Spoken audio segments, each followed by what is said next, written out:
Antisipasi penyebaran PMK, DPKPP bersama BPBD lakukan penyemprotan disinfektan di pasar hewan, CB News Probolinggo, dalam rangka mengantisipasi penyebaran penyakit mulut dan kuku PMK.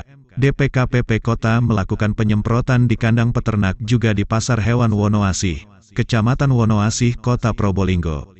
Kadis DPKPP Dinas Peternakan Ketahanan Pangan dan Perikanan Kota Probolinggo Aris Santoso menyampaikan, hingga saat ini ada 572 ekor sapi yang terjangkit penyakit PMK. Sementara yang sembuh masih 108 ekor, ada 572 ekor ternak sapi yang sudah terjangkit PMK dan 2 ekor mati itu pun masih pedet. Saat ini sudah kita lakukan upaya pemberian obat-obatan dan penyemprotan terhadap sapi yang terjangkit PMK. Rabu tanggal 8 Juni tahun 2022.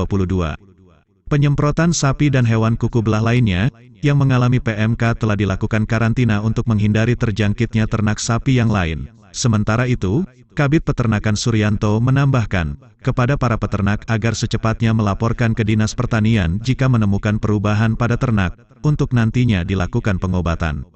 Kepada peternak sapi untuk segera melaporkan pada Dinas Pertanian secepatnya, bila menemukan perubahan terhadap ternak agar secepatnya dapat diberikan vitamin dan penyemprotan.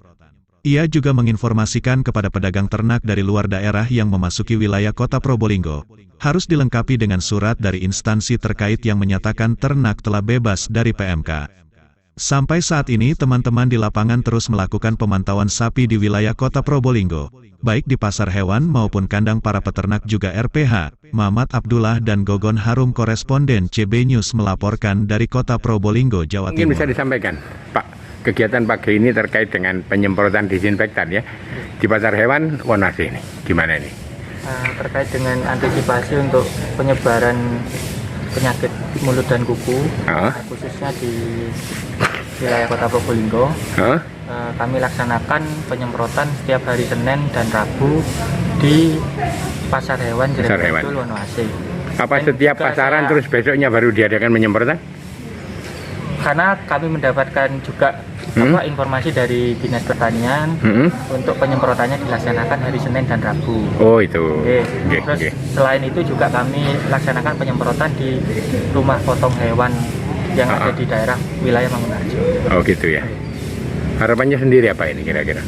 Harapannya untuk penyemprotan sendiri untuk ya meminimalisir penyebaran penyakit mulut dan kuku, khususnya pada binatang sapi ya, hewan sapi ya, ternak, pada ternak, dan menghimbau untuk pedagang-pedagang di pasar hewan ini untuk tetap menjaga kebersihan lingkungan. Oh gitu ya.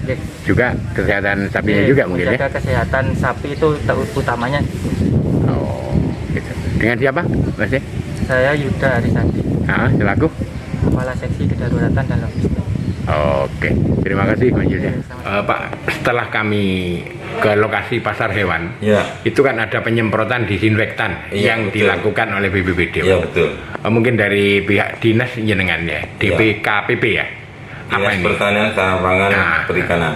Ini maksud tujuannya gimana ini? Maksud dan tujuannya adalah dalam rangka penanganan dan pencegahan penyakit mulut dan kuku yang sedang mewabah di Jawa Timur dan di Kota Probolinggo.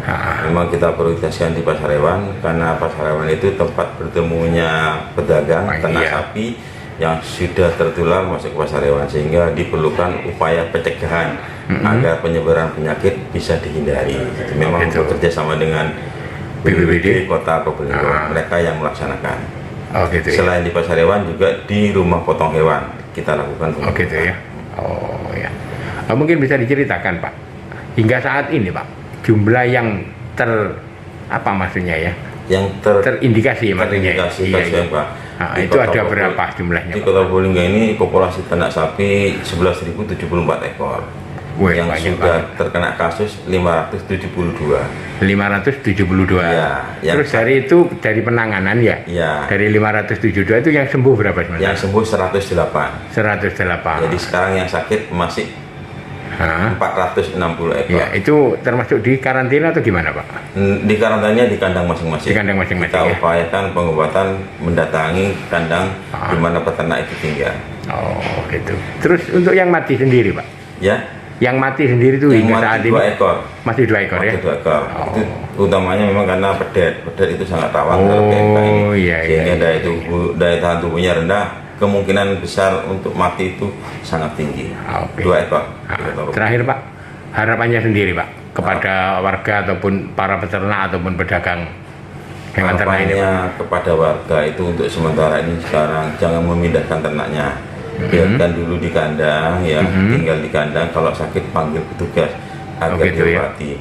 Yang sakit jangan dijual, karena kalau dijual akan merugikan peternak sendiri.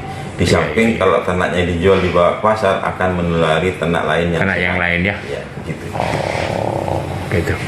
Mungkin ada himbauan Pak kepada para peternak atau jaga kandang atau gimana dengan kebersihan? Himbauannya itu selalu biosecurity Pak ya, selalu membersihkan diri, melakukan penyemprotan di kandang ya, tidak kemana-mana, tidak mendatangi kandang peternak lain yang sakit. Gitu ya? Ya, agar tidak ketularan penyakit itu.